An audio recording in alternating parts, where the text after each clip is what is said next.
Votre émission médicale vous est présentée en partenariat avec santémaghreb.com, le guide de la médecine et de la santé au Maghreb.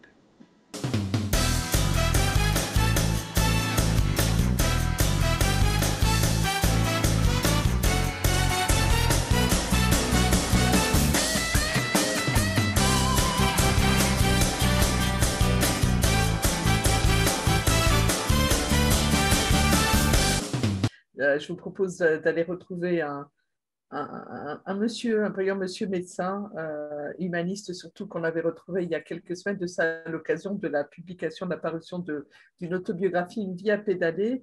Aujourd'hui, je vous propose de revenir à un de ses sujets de prédilection, qui est la question médicale. Il a commis il y a quelques jours de ça un livre qui revient sur la Covid-19 et le traumatisme psychologique. Je vous propose d'aller retrouver de l'autre côté de la Méditerranée, à Tizi Ouzou, le docteur Mahmoud Boudarem. Covid-19 et traumatisme psychique, disponible aux éditions Coucou chez notre ami Ariske Larbi, qui s'adresse non seulement effectivement aux professionnels de santé, mais à tout un chacun qui est responsable de son bien-être et du bien-être de ses proches. J'ai fait ce livre vraiment parce que, d'abord, l'idée m'est venue parce que j'ai été sollicité beaucoup par la presse, les journaux, la presse en ligne, les journaux papier, etc. J'ai donné beaucoup d'interviews, donc j'ai eu à réfléchir un peu sur tous ces aspects-là. Et je me suis dit que ce serait bien de faire un petit ouvrage. Au début, j'avais envie de faire un fascicule d'une 40aine ou une 50aine de pages. Et puis, Arzqi m'a dit, ce serait bien quand même que tu fasses un livre à ce sujet, etc. Et je lui ai dit oui, j'ai commencé à faire un truc, je lui ai envoyé, il m'a dit c'est trop petit pour en faire un livre. Donc, j'ai essayé de l'étoffer un peu. Et en fait, ce livre est vraiment fait, je l'ai fait vraiment pour que les gens, d'abord, comprennent ce que c'est une épidémie, comprennent ce que c'est un traumatisme psychique.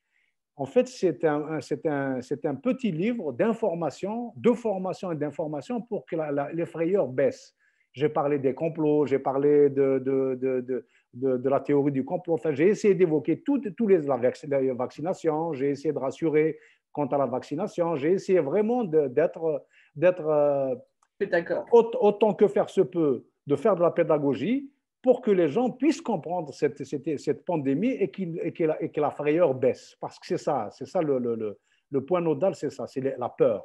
C'est la peur pour que les gens n'aient plus peur de cette épidémie et qu'ils sachent qu'il y a des moyens tout simples de se protéger contre cette affection, contre le virus, et aussi pour qu'ils aient, comment dire, les outils psychologiques et pédagogiques pour qu'ils puissent garder un sentiment de sécurité intérieure viable, pour que leur sentiment de sécurité intérieure ne s'effondre pas. J'espère que j'aurai atteint mon objectif, en tout cas chez ceux qui le liront. Alors, je l'ai déjà prévu dans ce livre que j'ai écrit il y a 6-7 mois. Oui. Je le dis, les vaccins, ce n'est pas demain la veille pour les pays sous-développés, parce que c'est les pays développés qui les fabriquent et ils en ont besoin pour la protection de leur propre population. Donc d'ici, malgré les appels de l'OMS à partager un peu les vaccins, ce n'est pas le cas, puisqu'en Algérie, on n'arrive pas à avoir des vaccins. En ce moment, l'Algérie a reçu en tout et pour tout peut-être 500 000 doses. Mais qu'est-ce que c'est 500 000 doses pour 30 millions de personnes à vacciner? Avec, comme tu l'évoques dans ce livre-là, qui est effectivement un retour sur 6 ou 7 mois de recul sur cette pandémie qui est mondiale, une gestion, j'allais dire, j'aime bien gestion assez paternaliste de la situation. Les institutions, le gouvernement algérien a sans doute loupé le coche encore. Oui, ils sont dans le paternalisme et dans le bavardage. Alors, toutes les personnes qui sont chargées de cette mission, de la mission de gérer l'épidémie, la pandémie Covid, soit ils bavardent, ils passent leur temps à bavarder, à faire des promesses, nous allons faire ceci, nous allons faire cela. En fait, dans notre pays, ça fait déjà 7-8 mois que nous sommes dans la vaccination. Donc, on parle de vaccination depuis 7-8 mois. Donc tout va bien. Qu'on va vacciner, que ça va être, nous allons être le premier pays d'Afrique à avoir vacciner ses populations, etc. L'Algérie va même fabriquer un vaccin, je crois, non? C'est ça? Oui, enfin, oui, on nous dit qu'on va fabriquer le vaccin, mais ce n'est pas demain la veille qu'on va le faire parce que c'est toute une technologie, il faut des installations, ce n'est pas évident. Donc, on a l'impression qu'ils sont là, ils nous disent, vous inquiétez pas. C'est comme un père de famille qui parle à ses enfants, qui leur dit, vous inquiétez pas, tout va s'arranger. La situation est sous contrôle. Voilà, nous allons faire ceci, nous allons faire cela, alors qu'il n'y a pas du tout, la situation n'est pas du tout sous contrôle. Et l'épidémie est en train de grimper.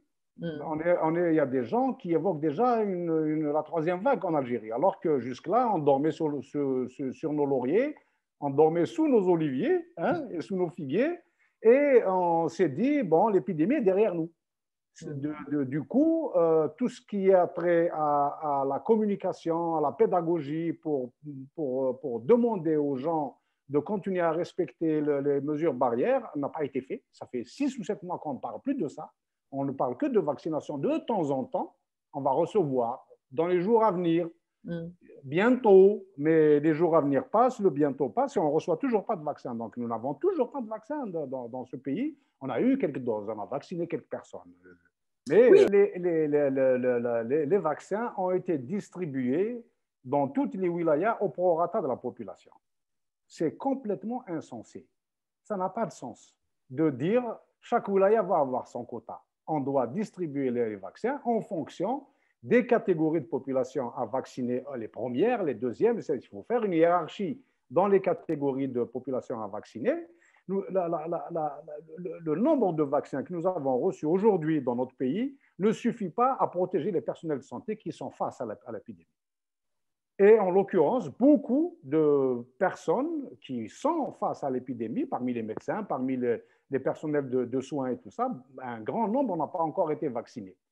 Non seulement ils n'ont pas été vaccinés parce qu'il n'y a pas assez de vaccins, mais il n'y a pas eu de communication suffisamment étayée scientifiquement pour enlever les craintes et les frayeurs des personnes qui pensent que les vaccins sont dangereux pour la santé des individus. Parce que les complotistes, les gens qui sont dans la théorie du complot, ils sont peu nombreux, mais ils sont tellement présents dans les médias, dans les réseaux sociaux, etc., que les gens ont peur de se faire vacciner, même parmi les médecins, même parmi les personnels de soins. Donc on est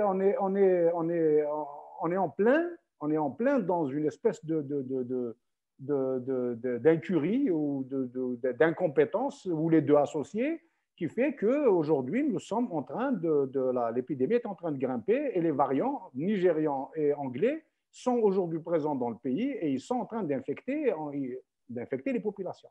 Et on parle aujourd'hui, ou hier, je crois, le président de la République s'est réuni pour justement étudier, parce qu'il y a une frayeur qui commence à s'installer au niveau de la gouvernance. Et alors, le président de la République, il dit il faut accentuer la cadence de la vaccination. D'accord, mais avec quoi? Avec quel vaccin? Avec quel vaccin? Mais ça, on n'avait pas, parce que justement, il y avait cette politique paternaliste, on a oublié de faire ce que nous pouvons faire, ce qui dépend uniquement de ce que nous devons faire, respecter les mesures barrières. Oui, parce que le relâchement, tu l'as constaté, toi. Oui, le port du masque, j'ai l'impression que le masque, ça fait partie des vieux souvenirs en Algérie. Il suffit d'aller regarder, effectivement, dans toutes les manifestations. Dans les villes, dans la rue. Il n'y a plus personne qui porte le masque. Et moi, dans mon cabinet, tous les jours, je renvoie des gens pour leur dire allez chercher des masques. Je ne vous vois pas tant que vous n'êtes pas protégés. Donc, les gens, pour la population, pour les populations, l'épidémie est derrière nous. Et en plus, les pouvoirs publics acceptent un certain nombre ils ont réouvert les mosquées, les marchés sont ouverts, il y a des manifestations tous les vendredis. Moi, je ne manifeste plus.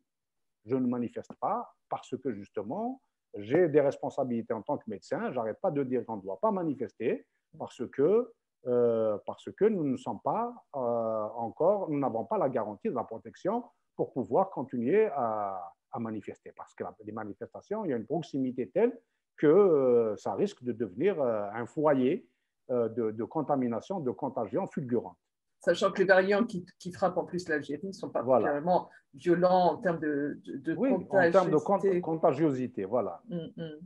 Alors, donc, on va être attentif à ce qui va se passer malheureusement dans les prochains jours en Algérie, sachant que les échos que j'ai moi, c'est qu'effectivement les hôpitaux sont saturés avec une capacité, une prise en charge dont on connaît malheureusement la faiblesse. Mais en plus, effectivement, de cette hécatombe à laquelle malheureusement on va assister, il me semble, je vois pas comment il peut en être autrement, traîne toujours le spectre de ce traumatisme psychologique, ce syndrome de stress post-traumatique que tu évoques depuis le début de la crise sanitaire qui remonte à plus d'1 an maintenant, qui est lié entre autres au confinement, qui pareil n'a pas vraiment été bien géré, bien expliqué, bien maîtrisé, ce qui fait qu'effectivement, là, ça part dans tous les sens. Oui, le confinement, on n'en est plus au confinement dans notre pays. Hein. On n'en est plus. Donc, il y a toujours un couvre-feu. Il n'y a plus de couvre-feu en Algérie. Si, il y a un couvre-feu de minuit jusqu'à 4 heures du matin dans les wilayas qui sont concernés, comme par exemple à Tizi Ouzou. Mais il ne sert à rien de faire un couvre-feu la nuit et puis de laisser les choses se faire au cours de la journée ou même dans les soirées ramadanesques où les gens se retrouvent, ils jouent aux cartes, ils mangent du qalbelouz ensemble, etc. Ils se retrouvent confinés dans des cafés, etc. Donc, où le risque de contagion est important. Moi, je crois que les pouvoirs publics ont failli de ce point de vue. Parce que, d'abord, le confinement, c'est un dispositif sanitaire. Mais c'est aussi des décisions politiques. Je pense que le dispositif sanitaire a été mis en place, mais il n'a pas été accompagné des décisions politiques qui doivent justement gérer un peu comme quand on promulgue une loi, il faut mettre des décrets d'application pour qu'on puisse la rendre applicable sur le terrain. Alors, il ne suffit pas de décréter un confinement, comme on risque il paraît qu'on n'en parle pas encore, c'est pas à l'ordre du jour, malgré l'augmentation du nombre de contaminés, mais on risque d'y arriver. Et si on y arrive, il va falloir, ça va être davantage traumatisant que les premiers confinements qu'on a eus n'ont pas été justement gérés. Parce qu'il y a des familles qui vivent de leur travail au quotidien, tous les jours, je crois qu'on en a déjà parlé une fois, et qui n'ont pas été accompagnées dans cette... Ils ne le sont pas plus, hein. Ils ne le sont pas plus, voilà. Donc, on est un peu... Et puis, il y a les personnels de santé. C'est entre autres à eux que tu te pensais quand tu as écrit ce livre sur la COVID-19. Les personnels de soins, ils ont été livrés à eux-mêmes, alors que en principe, on doit mettre en place des espaces où ils peuvent décompresser d'une certaine façon. On peut appeler ça du débriefing, on peut l'appeler comme on veut, des espaces de parole, on peut appeler ça comme on veut, et des endroits donc, où les gens peuvent échanger entre eux, parler de leur expérience, parler de leurs frayeurs, de leurs craintes, et puis se prendre conscience qu'ils ne sont pas les seuls à avoir peur, mais que tout le monde a peur de cette situation. Et puis ils sont chargés, ils travaillent 24/24, ils voient leurs collègues partir mourir, ils voient des malades mourir, etc. Ils ont peur d'être contaminés à leur tour, de mourir eux aussi. Donc tout ça, c'est éminemment traumatisant.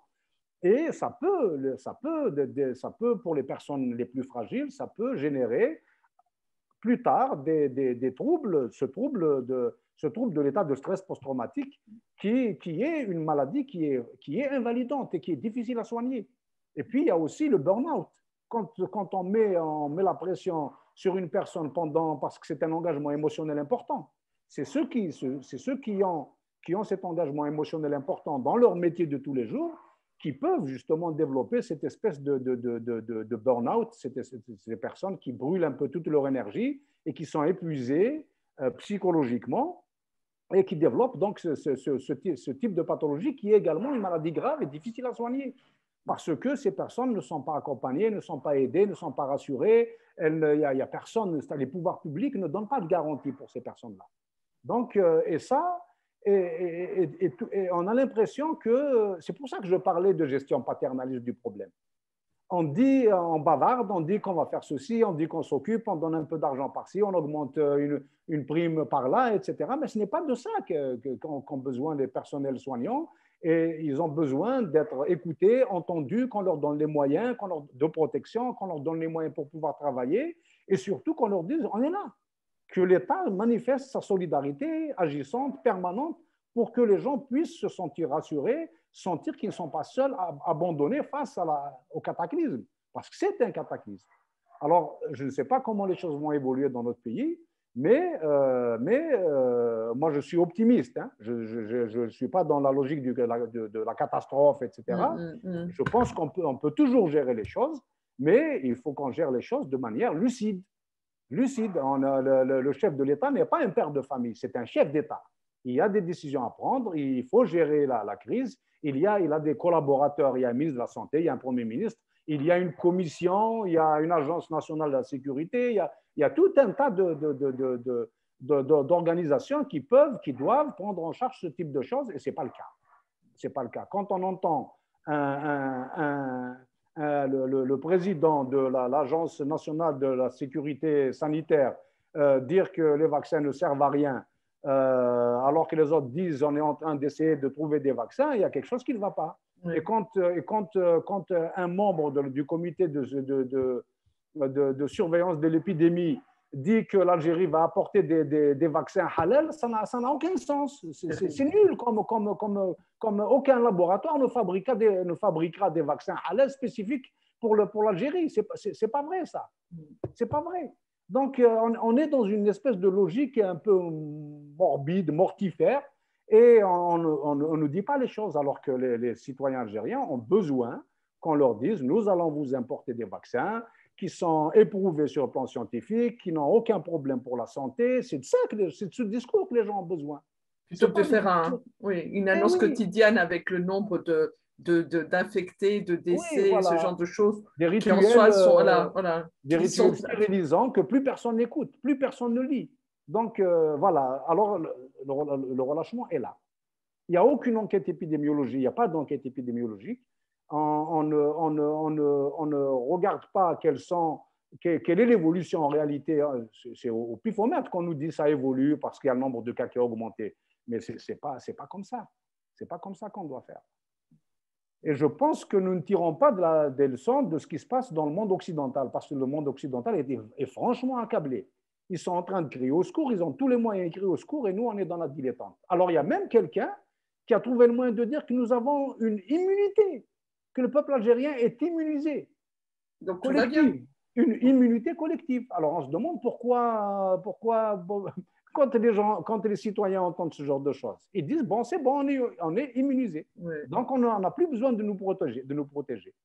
C'est irresponsable de dire des choses pareilles parce que, bon, c'est vrai que l'épidémie n'a pas flambé comme ça a flambé en Europe, etc. De manière surprenante, mais de manière surprenante. Il y a peut-être effectivement une protection, une immunité acquise, une immunité innée.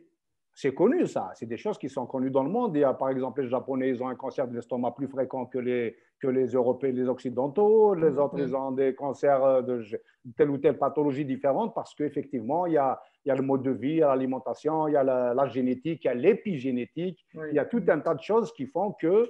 Et puis, les Africains, on est tellement confrontés à des virus, à des bactéries de toutes sortes qu'on a pu développer une immunité, effectivement, on a des défenses qui réagissent tout de suite, etc. Mais ça ne justifie pas le laisser aller dans lequel se sont abîmés les pouvoirs publics pour pouvoir protéger la population. Le chef de l'État, au début de la pandémie, a fermé les frontières. Ils ont pris un certain nombre de décisions qui étaient très bonnes. Donc, on n'a pas été envahi par le virus qui est venu de l'extérieur. Mais on a laissé le virus à l'intérieur circuler comme il a voulu. Voilà. Et c'est ça l'erreur. Si on doit chercher une erreur, elle est là. On a fermé les frontières, donc on a empêché, on a mis en quarantaine les premiers foyers. Les décisions du début ont été très bien prises. Oui. Et puis après, ça y est, une fois qu'on a décidé de fermer les frontières, on a dit c'est OK, c'est bon, maintenant il peut circuler comme il veut à l'intérieur. Mais le problème, c'est qu'on voit bien que les frontières ne sont pas étanches, puisque nous avons le variant nigérian qui nous est venu du sud. Les premiers cas ont été observés dans le sud du pays. Maintenant, il est monté. Et puis, il y a le variant anglais qui est rentré aussi. On voit bien que ce n'est pas étanche. Moi, dès lors que j'ai appris que le variant anglais était à Marseille, je me suis dit, l'Algérie, c'est pour Il moi. arrive. Ouais. Et il est arrivé. Je ne sais pas s'il est arrivé à partir de Marseille. Ce n'est pas impossible qu'il soit arrivé à partir de Marseille, mais il est là.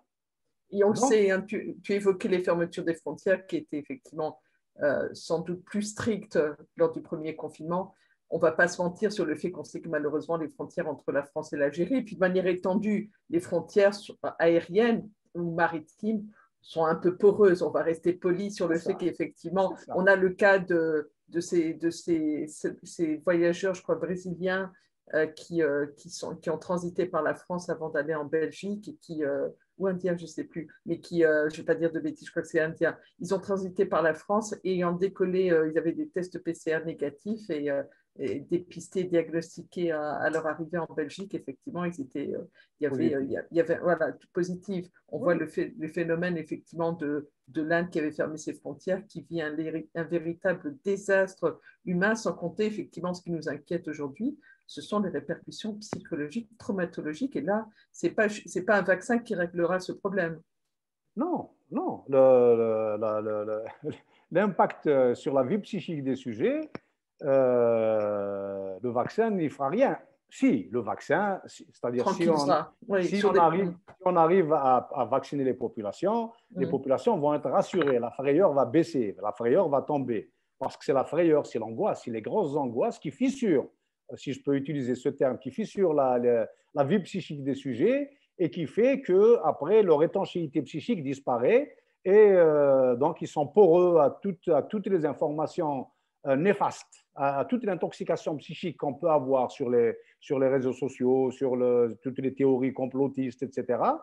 Donc on n'est plus poreux à cela, donc la frayeur augmente de façon exponentielle et c'est ça aussi, cette étanchéité qui est fissurée, qui fait dans l'autre sens, qui empêche les émotions, qui laisse les émotions les plus crues sortir de la vie psychique des sujets. Donc, il y a des paniques, il y a des crises d'angoisse, il y a des pleurs, il peut y avoir des états de stupeur, etc. Et pour ceux, malheureusement, les plus fragiles qui vont plus tard, dans 4-5 mois, même peut-être plus loin encore, quand l'épidémie va être éteinte, qui vont développer des états de stress post-traumatique, ça va être une véritable maladie mentale qui va hypothéquer le destin, définitivement le destin de l'individu. Et ça, quand il n'y a pas une bonne pédagogie, quand il n'y a pas une bonne information, quand il n'y a pas une bonne prise en charge qui restaure le sentiment de sécurité de l'individu, de sécurité intérieure. Parce que c'est quand le sentiment de sécurité intérieure est ébranlé, c'est à ce moment-là qu'on devient fragile, on devient branlant, il y a un chaos qui se crée dans la vie psychique de l'individu et il n'arrive plus à gérer à la fois les informations qu'il reçoit, à les filtrer, à les critiquer, à les digérer, et il n'arrive pas non plus à gérer ses émotions, à les contenir. Donc, et ce sentiment de sécurité intérieure s'aggrave dès lors que autour de l'individu, l'information ne se fait pas correctement, la pédagogie ne se fait pas correctement, ces bavardages aggravent la situation, ces histoires de vaccins qu'on nous promet mais qui n'arrivent pas depuis 8 mois. Après, on perd confiance dans les pouvoirs publics et on se dit finalement le climat d'insécurité devient plus important. Et c'est tout ça qui, plus la prise en charge des populations les plus fragiles, elle ne se fait pas d'un point de vue avec des cellules psychologiques, comme je l'évoquais tout à l'heure, dans les lycées, dans les écoles, dans les quartiers, pour que les gens, pour que les populations comprennent, pour que les populations intègrent les données objectives qui vont restaurer leur sentiment de sécurité. Donc, c'est tout ça qui fait que c'est tout ça qui manque dans notre pays et c'est ça qui augmente, qui accentue la probabilité de développer ce type de pathologie, de stress post-traumatique. Parce que les gens qui réagissent, qui font des paniques, par exemple, quand il y a un séisme, les gens qui paniquent, qui fuient dans tous les sens, ça, c'est rien, parce qu'après, ça se restaure, ça rentre dans l'ordre, etc. Mais c'est ceux qui développent plus tard, loin de l'événement, ceux qui gardent cette espèce de cicatrice qui souvent n'ont pas réagi sur le coup, mais qui réagissent réagissent à distance et qui développent ce type de pathologie. Alors, c'est des pathologies lourdes parce que les sujets deviennent irritables, violents parfois avec leur famille. Certains s'abîment dans le… Parce que comme ils n'arrivent pas à contenir leurs émotions, ils explosent, ils ont des colères explosives comme ça, donc ils peuvent agresser leurs femmes, leurs enfants. Après, ils regrettent, ils ont des remords. Après, ils boivent pour essayer d'oublier, pour essayer de calmer leurs angoisses, etc. Et puis, c'est un cercle vicieux. Ce sont des gens qui deviennent alcooliques ou toxicomanes, qui se bourrent aux tranquillisants, etc. Et donc, leur destin personnel est dévié, un peu comme l'épidémie vient dévier un cours normal d'une vie, un peu comme un météorite quand il dévie une planète parce qu'il vient là. Voilà, donc… On pourrait dire que ce sont de véritables bombes à retardement parce que plus tard on retarde, plus on retarde le diagnostic ou plus on retarde la prise en charge et plus ces événements-là ou ces éléments sont des véritables effectivement sources des bombes à retardement qui vont échapper à toute prise en charge. Oui, bien sûr. Je l'ai dit, ce sont des pathologies lourdes et difficiles à soigner. Très difficiles à soigner parce que comment dire… Elles échappent sans doute déjà Oui, parce qu'on ne les connaît pas très bien en réalité. On ne les connaît pas très bien en réalité, donc on constate, on fait des constats, on fait le diagnostic et puis on se dit, oh là là, qu'est-ce que je vais faire? Moi, il m'arrive de voir ce type de pathologie, pas liée au séisme parce qu'on n'en voit pas encore, mais à l'épidémie parce qu'on n'en voit pas encore, mais par exemple, ceux qui ont été victimes du terrorisme, qui ont vécu la décennie rouge, on les voit aujourd'hui. Ce sont ou ceux qui ont été victimes d'enlèvement ou d'agression, etc., on les voit. Ce sont des gens on a l'impression que leur vie est définitivement hypothéquée, quoi. Leur destin est définitivement hypothéqué. On ne sait pas quel bout les prendre. On utilise des médicaments pour pouvoir calmer un peu leurs angoisses, etc. On essaie de gérer un peu les choses. On essaie comment dire, de leur apporter une écoute attentive, de l'empathie, etc., pour créer un lien solide pour pouvoir au moins pour qu'ils reviennent en consultation, parce que souvent ils abandonnent. Ce sont des gens qui abandonnent les consultations. Et voilà. Mais… Pardon, j'ai dit… Oui, pardon, excuse-moi. Non, vas-y. Non, pardon, je ne sais pas ce qu'il y a eu. Ça a coupé, du coup, je croyais que je t'en prie, excuse-moi. Mais pour éviter tout cela, il faut que les gens, il faut que les personnes soient informées, bien informées. Parce qu'un événement, quand il survient, quand on en a d'autant plus peur qu'on ignore tout sur cet événement. Mais quand on connaît l'événement, on sait de quoi il retourne, on sait quels sont les moyens de le gérer, comment il faut se prémunir contre, etc. On a ce sentiment de sécurité intérieure-là, il n'est pas érodé énormément ou il ne tombe pas complètement. On le garde et on est rassuré.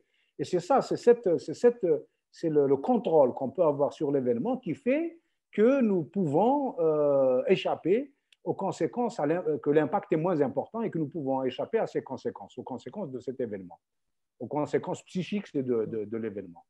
Et en l'occurrence, l'information est une donnée fondamentale. L'information et la pédagogie. J'insiste beaucoup là-dessus et je pense que nous n'avons pas les informations qui nous viennent de ceux qui gèrent cette épidémie dans notre pays. Ce ne sont pas des informations scientifiques claires, objectives, qui sont données, parce que pour donner des informations, il faut que ce soit des personnes qui sont rompues à la communication. Il y a une manière de communiquer.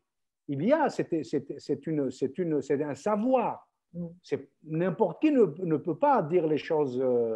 Il faut savoir utiliser les mots, il faut quelle phrase il faut mettre, comment il faut tourner la phrase avant de la donner, etc. Et puis ce sont des gens qui sont aussi qui ont le sens de la communication.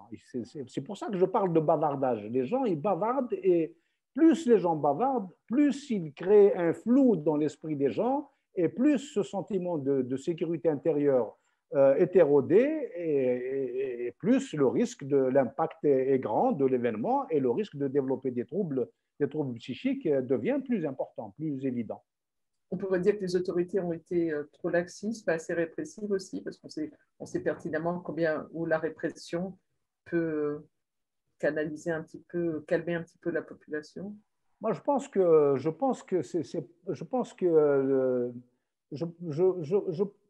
pas qu'ils font exprès. Je pense pas qu'ils font exprès, mais comme le pouvoir, tout se fait entre eux, ils ne font pas appel aux compétences parce qu'ils ont peur, parce qu'ils veulent contrôler l'information. Ils ne veulent pas que, parce qu'une compétence, quand quelqu'un vient avec sa compétence uniquement pour communiquer, il va dire des choses, il va les dire simplement, il va dire les vérités, et chez nous, le système a verrouillé l'information. Il ne veut pas que les choses soient dites comme il faut, donc il prend les personnes qui l'arrangent, qui bavardent, voilà, qui ne prennent pas les choses comme il faut les prendre et qui ne disent pas les choses comme il faut les prendre. Ils n'aimeraient pas qu'on leur dise, messieurs, monsieur le ministre de la Santé, vous avez failli, vous n'avez pas fait votre travail, vous n'avez pas fait les choses comme il faut les faire, vous avez laissé tomber les médecins, les personnels de soins, alors qu'ils ont besoin d'écoute, d'attention, d'écoute psychologique, ils ont besoin d'être accompagnés, ils ont besoin ils n'aimeraient pas entendre ça. Donc, ils prennent les gens qui commodent. Voilà, ils ne prennent pas les gens ils ne prennent pas les compétences qui peuvent leur dire c'est comme ça qu'il faut faire. La politique, c'est une chose. Là, les soins, c'est autre chose. Une épidémie, c'est comme ça que ça se gère. Dans le monde entier, il y a des normes de gestion. C'est comme ça qu'il faut faire. Voilà. On sait combien le stress est facteur de baisse de l'immunité. Donc, il est clair qu'il n'y a pas besoin d'avoir fait de hautes études pour savoir que plus on sera stressé, plus nos défenses immunitaires seront amoindries. Donc, on s'expose un peu plus, effectivement, à être perméable à ce virus, à ces variants. Je l'ai un peu évoqué dans le livre, je n'ai pas beaucoup développé parce que c'est un livre de poche pour tout le monde. Donc, mais moi, j'ai l'intime conviction que les médecins, mais aussi les malades qui ont été contaminés, certains se sont défendus parce qu'il n'y a pas de raison. On peut se poser la question pourquoi certaines personnes se défendent, il n'y a pas de problème, elles ne meurent pas, et pourquoi d'autres meurent? C'est le même virus, c'est le bon. Ceux qui ont des maladies annexes, etc., ça se comprend, mais il y a des gens qui sont en bonne santé. Moi, je connais ici des médecins, par exemple, qui sont morts, ici dans Tizi Ouzou, qui sont morts, qui sont en excellente santé, et qui n'ont pas été, qui sont protégés, qui ont respecté les gestes barrières et ce genre de choses. Oui, et quand ils ont été contaminés, ils sont vite tombés dans le coma, ils sont partis vite. Alors, on peut se demander si cette frayeur-là dont je parle, le fait qu'ils n'aient pas été accompagnés, que les gens ne soient pas soutenus, que ce sentiment, que le stress justement qui accompagne cette situation-là, puisqu'on parle de stress, quand je dis le sentiment intérieur qui est ébranlé, c'est ça, hein, c'est une situation de perte du contrôle. Et le stress, c'est ça. Quand on a le sentiment d'avoir perdu le contrôle sur la situation, on décharge énormément de cortisol. Et le cortisol, c'est une hormone qui fait tomber les défenses immunitaires. C'est clair. Donc comment dire, donc le stress, effectivement, fait tomber les défenses immunitaires et les sujets donc, sont plus vulnérables au virus. Et le virus, donc, prend le dessus et les sujets donc, deviennent forcément plus vulnérables. Et je me demande si, justement, les personnes qui meurent, est-ce que ce ne sont pas les personnes les plus angoissées, les plus vulnérables psychologiquement, qui sont aussi les plus vulnérables biologiquement. Voilà. On n'est pas sorti de ces moments d'angoisse et de stress. On évoquait du fait de ce problème de communication, de mauvaises informations et de projection sur une vaccination qui tarde à venir, même si on rappelle effectivement que la vaccination ne sera pas la solution à tout. Ça signifie que les semaines ou les mois qui attendent les Algériens vont être encore compliqués. Alors, tout dépendra de comment les pouvoirs publics vont réagir, puisque une troisième vague se profile. Pour l'instant, on n'en est pas là, hein, je pense. Mais en tout cas, le nombre depuis une dizaine de jours, le nombre de contaminés augmente. Il ne flambe pas, mais ça augmente progressivement. Le nombre de décès aussi. On était à 3-4 décès par jour. Aujourd'hui, on est à 9-10, 8-9-10 décès. Donc, il y a quand même… et la barre des 200 contaminés par jour est dépassée. Ça, c'est les chiffres qu'on nous donne, mais peut-être qu'il y a plus que ça, hein. Donc, la troisième vague est évoquée, mais pour l'instant, il n'y a aucune décision qui est prise pour aller au-devant de cette troisième vague. On attend qu'elle arrive pour réagir, alors qu'il faut peut-être réagir dès maintenant. Dès maintenant et prendre en charge cette situation et dire nous ne laisserons pas la troisième vague s'installer. C'est comme ça qu'il faut qu'on fasse. Mais on n'en est pas là pour l'instant, je viens de te le dire. Il y a eu une réunion hier du chef de l'État avec le Premier ministre et j'imagine le ministre de la Santé aussi. Ils ont dit, bon, il faut accélérer la cadence. Ils ont dit que pour l'instant, l'ouverture des frontières n'est pas à l'ordre du jour, mais ça, ça tombe sous le sens, comme on dit. Il a donné instruction pour que les mesures barrières soient respectées et qu'on augmente la cadence de la vaccination. Alors, la vaccination, je ne vois pas comment on va augmenter la cadence puisqu'il n'y a pas de vaccin. Quant au respect des mesures barrières, etc., on va attendre dans les jours à venir, on va voir s'il va y avoir un dispositif qui va être mis en place pour pouvoir faire l'information, sensibiliser les citoyens. On va voir qu'est-ce qu'ils vont mettre en place comme dispositif pour pouvoir gérer ça. Surtout que juste pratiquement à pas tout à fait 15 jours de distance, il va y avoir un événement qui est habituellement un événement de regroupement familial de mouvement, qui est la fin du Ramadan et l'Aïd. Et donc, on peut imaginer qu'effectivement, même si le virus arrive à être contenu, s'il n'y a pas de recommandations fortes à cette période, effectivement, le virus va encore plus circuler. Oui, ça sera une occasion de plus, puisque les occasions pour que le virus circule, elles sont déjà là. L'Algérie, nous sommes en train de vivre comme s'il n'y avait pas d'épidémie. C'est comme ça que je perçois les choses, moi. On est en train de vivre, l'Algérie est en train de vivre comme s'il n'y avait pas d'épidémie. Comme si l'épidémie était derrière nous. Il y a, dans les espaces publics, il n'y a rien. Enfin, je veux dire, hier, j'ai circulé un peu en ville à Tizi Ouzou, à pied. Tout le monde, il n'y a pas d'épidémie, quoi. J'étais le seul à avoir mon masque. Donc, voilà. Alors, les gens je t'ai dit, c'est le discours qui a été développé qui fait que les gens ont baissé les bras. Déjà, quand on a déconfiné, il y a quelques mois, quand il y a eu le déconfinement, déjà à ce moment-là, on voyait des personnes arriver, par exemple, dans les cabinets, en consultation, etc., sans bavette, sans masque. Moi, il m'est arrivé de poser la question à des gens, je leur ai dit, pourquoi vous ne… Mais ça y est, on nous a dit, on a déconfiné, on a compris que c'était fini, que l'épidémie est partie. Alors, avec tout, c'est le vaccin qui va arriver, l'immunité collective, enfin, tous ces bavardages que de cette commission qui vient sur les plateaux de télé, dans les radios, etc., dire ça, le citoyen comprend que l'épidémie, il n'y a plus d'épidémie. Et je pense que ensuite, il y a, les marchés sont ouverts, tout est ouvert, la vie est normale. La vie est normale. Les magasins sont ouverts, il y a des magasins qui disent va être obligatoire quand vous rentrez. Il y en a qui le font appliquer. Mais il y en a beaucoup qui ne font pas appliquer ça. Voilà, donc on est aujourd'hui dans cette situation. L'avenir reste malgré tout inquiétant, même si le médecin psychiatre que tu es reste résolument optimiste, mais on aura forcément le contre-coup de ces comportements irresponsables. Oui, moi je pense que pourtant ce n'est pas difficile. Bon sang de bonsoir. C'est pas difficile. C'est une question de bon sens. Et c'est une question de communication. Ils ont tous les médias possibles et imaginables à leur disposition. Ils doivent tous les jours répéter inlassablement que les mesures barrières doivent être respectées. Et si les gens ne respectent pas, ils vont être punis. Il y a quelques mois, les policiers, les gendarmes dans les barrages, etc., ils avaient leurs bavettes. Maintenant, il n'y a plus de bavettes, même chez les services d'ordre. Dans les administrations, où il y a quelques mois, les gens avaient leur… Maintenant, il n'y a plus nulle part.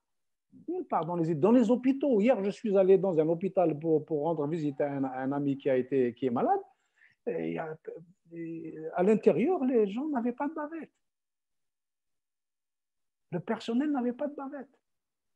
Donc, voilà, nous sommes dans l'état d'esprit d'un pays où il n'y a pas d'épidémie.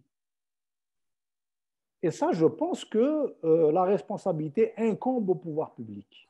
Je pense que l'Algérie, du coup, serait bien un des rares pays dans le monde actuellement à avoir traversé l'épidémie, à en être sorti sans frais. Enfin, il suffit de regarder un petit peu l'actualité. On citait l'Inde tout à l'heure, qui est quand même une puissance qui est un peu plus développée, pardon de le dire, que l'Algérie, avec des moyens qui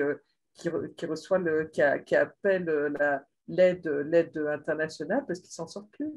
Oui, mais ce n'est pas parce que nous sommes, pour l'instant, on n'est pas dans le cas de figure de la France, de l'Italie, de l'Espagne ou de l'Inde, ou même des États-Unis, que nous devons baisser les bras.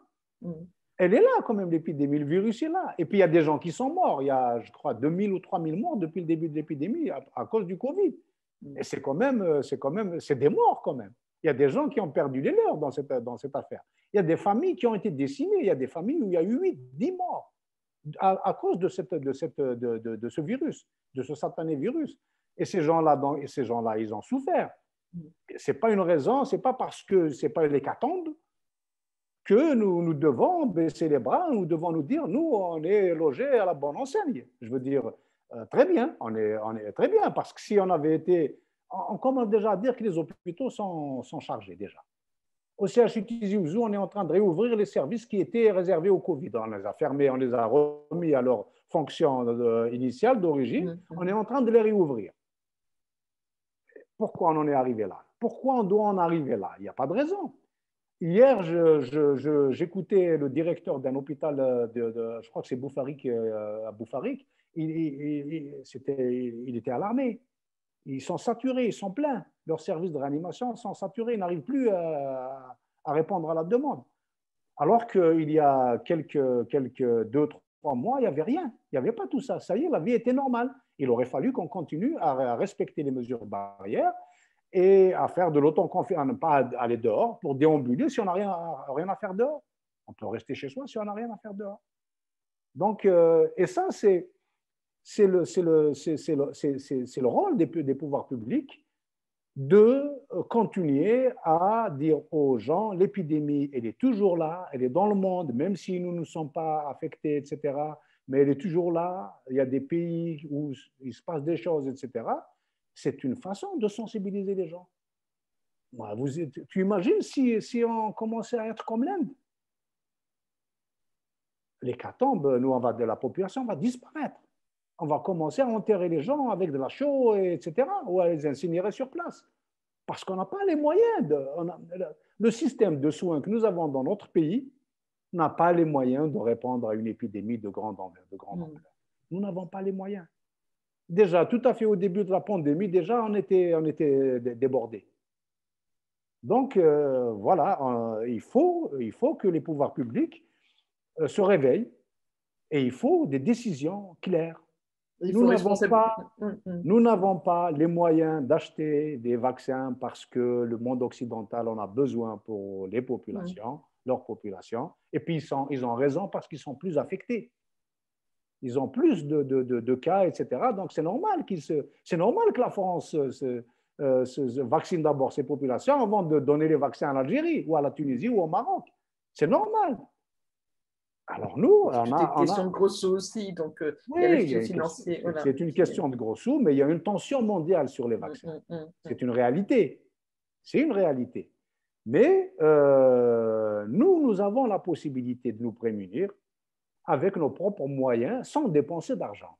Ou cet argent qu'on va dépenser pour acheter les vaccins, on va les donner aux populations qui vont souffrir un peu plus du confinement ou mettre à disposition des gens des gels gratuitement, des bavettes gratuitement, etc., pour que les gens respectent. Parce que la bavette, ça coûte quand même. Il faut que les gens l'achètent.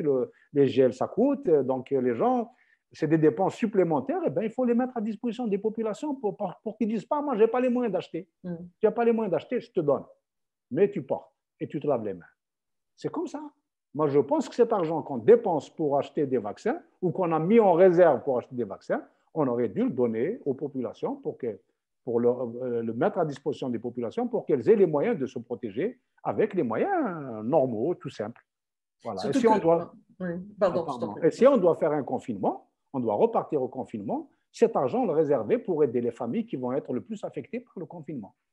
Notamment les travailleurs, les chômeurs déjà, les travailleurs journaliers qui vont abandonner leur travail, qui gagnent dans la journée ce qu'ils vont donner le soir à manger à leurs enfants, etc. Donc, budgétiser les familles les plus vulnérables, les plus fragiles, pour pouvoir leur apporter une aide. Moi, je pense que c'est ça que c'est le bon sens. Je veux dire, il n'y a pas besoin d'avoir de la haute voltige dans la réflexion, quoi. C'est juste le bon sens. D'autant plus que ceux qui trépignent et dont la préoccupation, c'est de scruter la réouverture des frontières. Vu le contexte côté français et côté algérien, effectivement, les frontières ne sont pas prêtes de se rouvrir. Donc, autant dire qu'effectivement, ça va rajouter un niveau de stress supplémentaire à ces familles qui sont séparées aux personnes qui ont l'habitude de se retrouver. Donc, voilà, ça participe du bon sens. Si chacun aujourd'hui fait un effort à son niveau, sans attendre forcément sans attendre la tutelle des autorités, je pense qu'on s'en portera que mieux, en rappelant vraiment que ces variants qui en Algérie sont à fort taux de contagiosité et surtout touchent une population jeune. Et on rappelle que la population algérienne est à 30%, je crois, moins de 20 ans, me semble-t-il. 70% de la population a moins de 30 ans. Ouais. Non, tu sais, quand je parle de paternalisme, c'est pas un mot en l'air. Je sais bien. Parce que même ce paternalisme-là, c'est un paternalisme de mauvaise aloi. Les pouvoirs publics devraient considérer l'Algérien comme un citoyen qui peut être partenaire en tout. Si on avait parlé au citoyen algérien en lui disant « Tu es notre partenaire, il faut que tu sois partie prenante de ton propre destin, on fait de notre ta propre part, santé. Mais voilà. Nous, on est l'État, on est là pour apporter le soutien, les moyens, etc. Mais vous, en tant que citoyen, mais en toute chose, le système, le pouvoir en place, en toute chose, il est paternaliste. Il ne veut pas faire de l'Algérien un citoyen, il veut faire de l'Algérien quelqu'un qui est, comment dire… Je sais sous tutelle tout à l'heure. Quelqu'un qui est sous tutelle, qui est dépendant complètement. Voilà. Et quand quelqu'un est dépendant, il n'a aucune initiative. Son destin, sa santé, sa vie, son avenir, etc., il considère qu'il est entre les mains du pouvoir. Et ça, c'est le meilleur moyen d'handicaper le citoyen, enfin l'Algérien, l'habitant. C'est un handicap. C'est de lui enlever les attributs qui peuvent faire sa citoyenneté. Et ils sont dans cet état d'esprit tout le temps. Et ça, c'est quelque chose, cet état d'esprit a contaminé même ceux qui ont un tout petit pouvoir. Par exemple, les gens qui sont dans ce comité de surveillance de l'épidémie, ils sont dans cet état d'esprit aussi. Alors que à l'origine, c'était des médecins qui travaillaient dans des services, etc. Mais dès qu'ils ont le sentiment qu'ils ont un petit pouvoir, ils ont cette condescendance, cette espèce je ne sais pas comment on peut qualifier cet état d'esprit, qui fait que vous inquiétez pas, c'est moi qui décide de tout pour vous. Alors décide. Mais en l'occurrence, ils ne décident pas. C'est des vœux pieux, c'est des bavardages, et je crois que nous en sommes là. Notre problème, c'est celui-là. Alors normalement, le ministre de la Santé, c'est un médecin. C'est un médecin, il a l'habitude, c'est un professeur de médecine de gérer des choses comme ça. En principe, il a une structure mentale faite pour prendre en charge de la santé mais dès qu'il est arrivé ministre de la Santé, il bavarde. Voilà. Donc, ils sont tous comme ça. Il y a des solutions à tout. Il faut juste réfléchir. Il faut juste impliquer les gens qui sont concernés. Il faut juste ne pas avoir du mépris et de la condescendance vis-à-vis des personnes qu'on a en face de soi.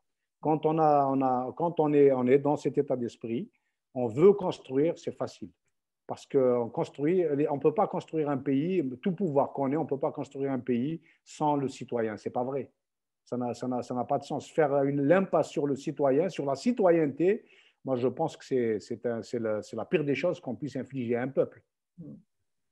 je reviens sur le fait qu'il faut s'appuyer sur ces forces vives qui existent en Algérie, rendre hommage à tous ces professionnels de santé, à ceux qui ont payé un lourd tribut en y laissant leur vie, en disant que malheureusement on n'est pas sorti d'affaire, et rappeler effectivement le sujet sur lequel tu as interpellé les autorités il y a quelques années de ça, qui est toujours d'actualité, c'est la réforme du système de santé. Bon, ce n'est pas le moment de le faire, nous dira-t-on, mais la réflexion passera par là aussi. Non, la réforme du système de santé, c'est un gros problème pour les pouvoirs publics parce que nous avons atteint un point de non-retour. Pour réformer le système de santé dans notre pays, il faut évaluer le coût de la santé. La santé n'a pas de prix, mais elle a un coût. Elle a un coût. Quand quelqu'un, dans le parcours de soins, il faut évaluer le coût de la santé durant toutes les étapes du parcours de soins. Mais chez nous, le coût de la santé, il est figé au milieu des années 80.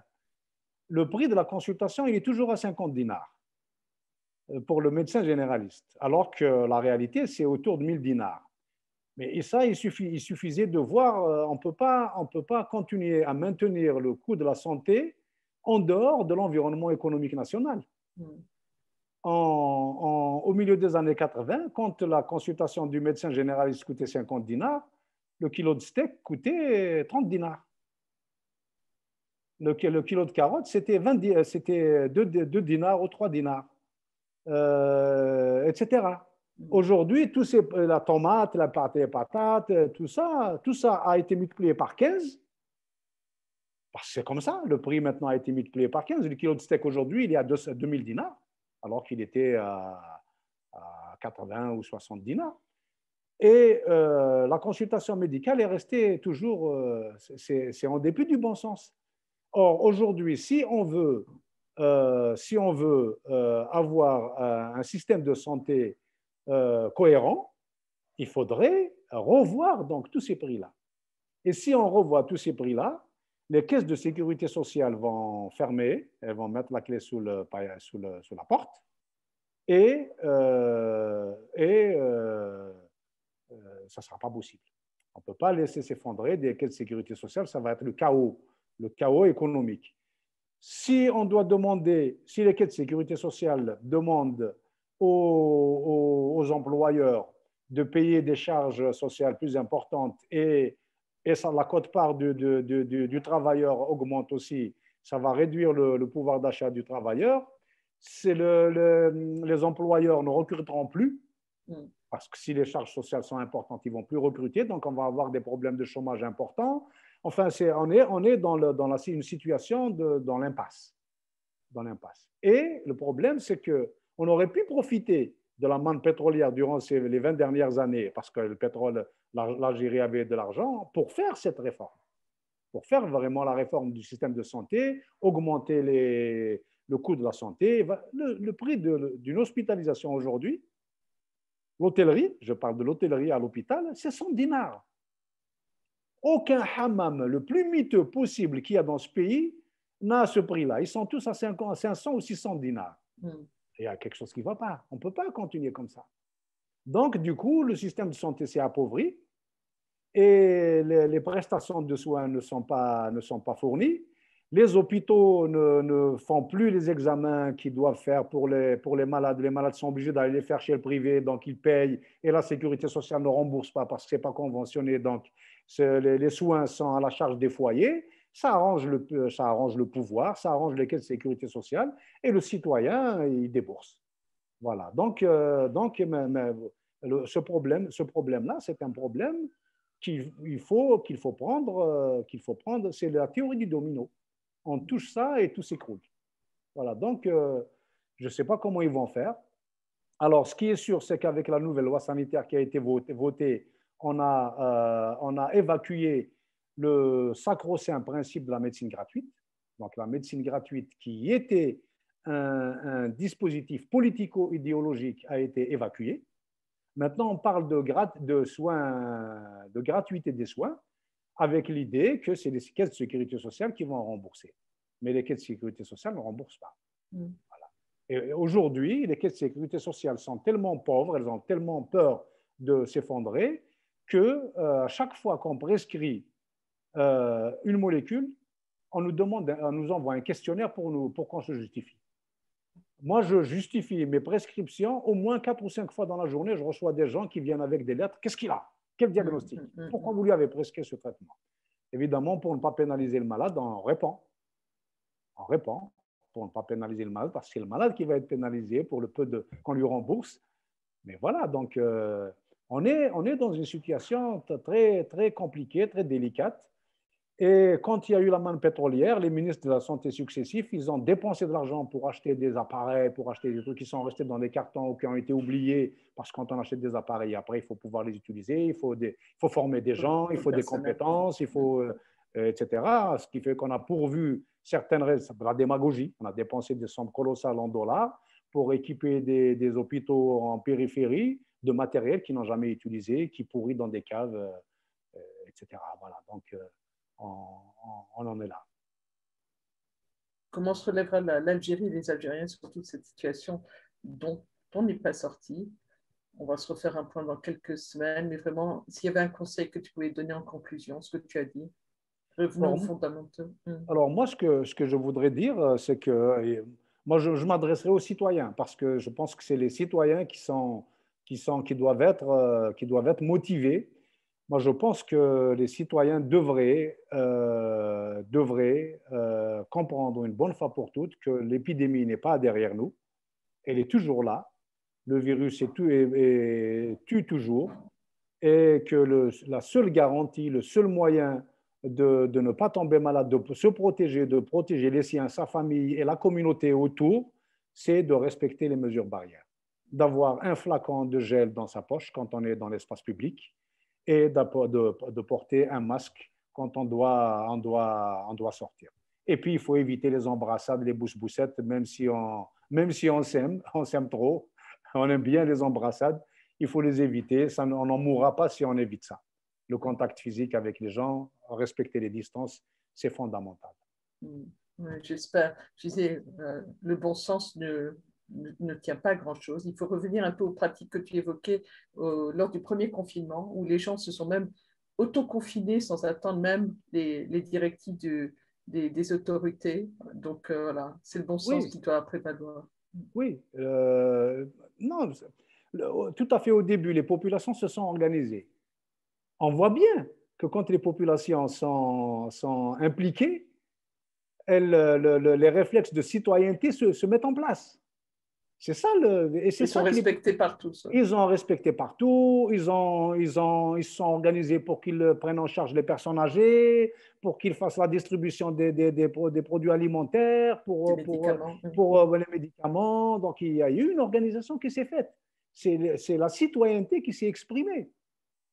Et si on dépossède les gens de leur citoyenneté, au mieux, on fait des personnes différentes, au pire, on en fait des adversaires. C'est-à-dire les gens, ils font l'inverse de ce qu'on leur dit de faire. Donc voilà, il suffit juste de dire aux gens, vous êtes responsables de vous-même. Faites, nous sommes là. Faisons ensemble, mais vous avez une grande part de responsabilité à assumer. Assumez votre responsabilité, c'est votre destin, c'est votre santé, c'est la santé de vos enfants, c'est la santé de vos parents, de votre famille, etc. Ce n'est pas difficile, c'est un discours tout simple et c'est le bon sens.